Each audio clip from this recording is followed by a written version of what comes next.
ஒரு விருப்பு வாக்குகளை எண்ண வெளிக்கிடக்குள்ள ஒரு குழப்பகரமான நிலை அல்லது ஒரு வன்முறை ஏற்பட வெளிக்கிட்டால் என்ன நாங்க செய்யலாம்? මනාප ගණන් කරන්න නියෝගය දෙන වෙලාවයි පළවෙනි ප්‍රතිඵලය. ஆகவே இப்போ இப்படியான ஒரு சூழ்நிலையில் இந்த விருப்பு வாக்குகள் என்கின்ற போது அரசியல் கட்சி முகவர்களோ அல்லது மக்களோ பொறுமையிலிருந்து நடந்து கொண்டால் என்ன நடக்கும் என்ற ஒரு தவறான பரப்புரை இடம்பெறலாம்.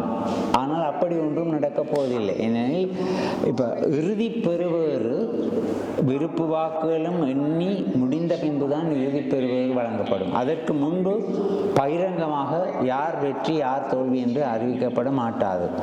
எனவே எங்களுடைய போலீஸ் திணைக்களம், எங்களுடைய ஆயுதப்படைகள் எல்லாமே இந்த விஷயத்தில் கண்ணும் கருத்துமாக இருப்பார்கள்.